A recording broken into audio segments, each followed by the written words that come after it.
예, 안녕하세요. 오늘은 건강 주제 대신 의사나 한의사를 꿈꾸시는 분들을 위해서 수험 생활을 어떻게 헤쳐나가야 하는가에 대해 저희 작은 경험을 공유해보는 시간을 가져보려고 합니다. 우선은 그에 앞서서 제가 어떤 사람인지를 알려드리는 게 순서일 것 같습니다.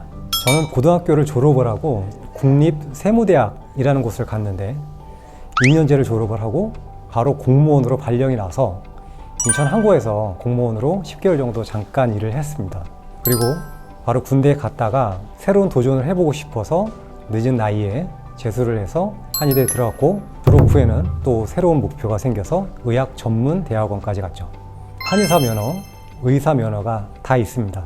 대학만 10수년을 다녔는데 그만큼 수험 생활도 오래 했고, 그 과정에서 성공하는 사람들과 실패하는 사람들도 많이 지켜봤습니다. 누군가는요, 저를 보면서 저 사람은 뭔가 머리도 좋고 에너지도 많은 사람이겠다, 이렇게 생각이 드실 수도 있는데요. 그런데 저는 오히려 반대되는 사람이었거든요. 고등학교 초반까지도 크게 두각을 나타내지 못했고 체력도 약해서요, 뭔가를 열정적으로 할 수 있는 사람은 아니었습니다. 그러나 제가 끊임없이 도전을 하면서 얻은 저의 결론은 결국 빛나지 않아도 할 수 있다 이거든요. 제가 공부법 영상들을 쭉 살펴보니까 공부 테크닉들이 많이 나오던데 저는 오히려 조금은 다른 방향에서 접근을 하고 싶습니다. 이 마음가짐, 즉 마인드라는 측면에서 어떻게 결과를 만들어낼 것인가, 이것에 대해 몇 가지 주제로 말씀을 드려보겠습니다. 솔직하게 말하건대 한의대를 졸업할 때는 제가 학업 성적이 좋지 않다 보니까 차후에 경쟁력 있는 한의사가 될 자신이 없었습니다. 그래서 자문자답을 해왔죠. 어차피 내가 평생을 한의사로 살 거니까 그 중에 몇 년을 떼어서 다른 시도를 좀 해보자. 그래서 시너지를 낼 만한 일이 의전 진학이었습니다.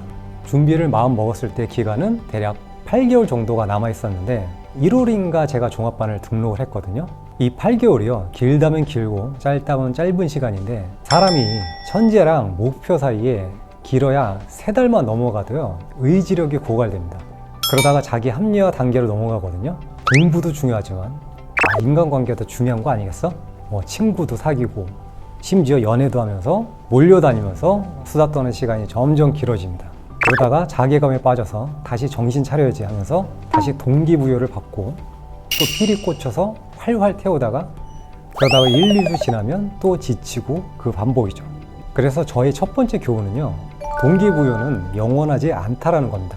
교육 전문 기자인 방종임 작가의 책을 보면 공부 잘하는 친구들을 유심히 보니 이 친구들은 하나같이 책임감이 강하더라는 거예요.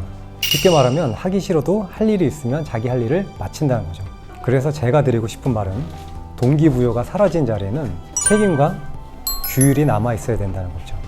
미국의 특수부대 지휘관이었던 조코 윌링크라는 사람이 있습니다.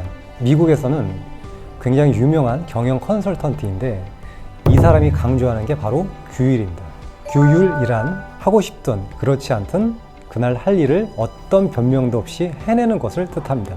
제가 본 사람 중 결과가 좋지 않았던 친구들의 첫 번째 함정은요, 바로 방금 전에 말씀드린 동기부여에 사로잡힌다는 겁니다. 두 번째 함정은요, 실패에 대한 두려움입니다.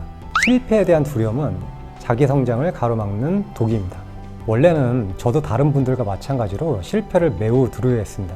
근데 이제는 실패를 크게 두려워하지는 않습니다. 이거는 제가 스티브 잡스에게 배운 건데, 그 사람이 되게 뻔뻔한 사람이잖아요.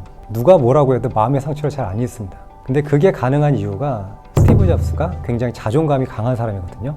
데이비드 고긴스라는 전직 네이비실이었던 사람이 있는데 이 사람이 책을 읽어보면 어렸을 때 본인이랑 어머니가 아버지에게 학대를 많이 당합니다. 그래서 훗날 아버지에게서 모자가 간신히 탈출을 해요. 데이비드 고긴스는 이런 환경을 겪으면서 스스로를 열등하다고 느끼게 됩니다. 그런데 이분이 그런 말을 합니다.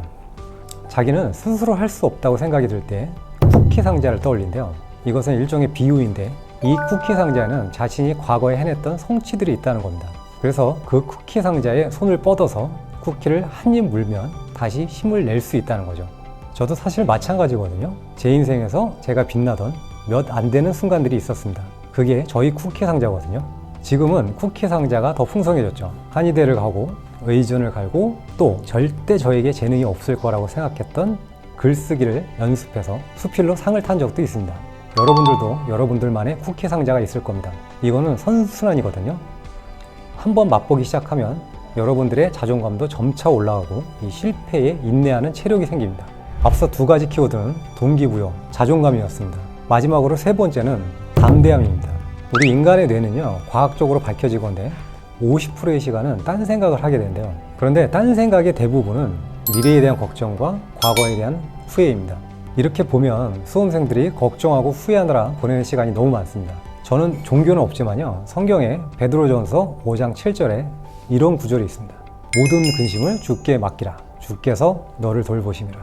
제가 한의대 입학 전 수능에서 당일날 정말 지독한 감기 몸살이 걸렸습니다. 제가 또 장도 약해서요, 배까지 아픈 거예요. 1교시 언어영역 시간에 너무 배가 아파서 감독관님께 말씀드리고 화장실도 다녔습니다. 제가 이날 너무 힘들지만 어떤 마인드를 가지고 시험을 봤냐면은 이미 지난 문제나 앞으로 남은 문제는 다 잊어버리고 지금 당장 단 한 문제에만 집중하자. 제가 딱 이 마음가짐으로 끝까지 버텼습니다. 결과는 하늘에 맡기고 포기만 하지 말지 하는 거죠. 혼란스러울수록 눈앞의 과제에 집중하는 게 도움이 될 수 있다는 겁니다.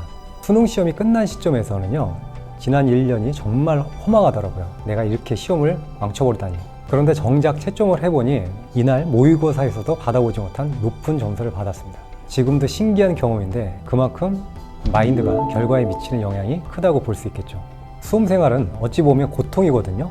단순히 하기 싫다는 고통일 수도 있고 자기 자신의 한계를 느껴야 하는 고통일 수도 있고 혹은 불안감에서 오는 고통일 수도 있습니다. 아무리 좋은 공부 기술이 있어도 이 고통을 없앨 수는 없습니다. 그런데 결국 해내는 사람들을 보면 고통을 다룰 줄 아는 사람들이더라고요. 그 사람들에게는 무언가를 지속할 수 있는 규율이 있고 실패에 꺾이지 않는 자존감이 있으며 또 불안을 통제하는 담대함이 있다는 거죠. 정글북의 작가인 러디아드 키플링의 만약에라는 시가 있는데 다음과 같은 구절이 나옵니다. 만약 너의 모든 성취를 한데 모아 한판 승부에 걸 수 있다면, 그리고 잃더라도 다시 처음부터 시작할 수 있다면. 만약에 저희 공부 기술도 궁금하신 분들이 있다면 차후에 기술편을 새로 만들어 보겠습니다. 내용이 마음에 드셨다면 좋아요, 구독 눌러주시고 저는 다음에 뵙겠습니다.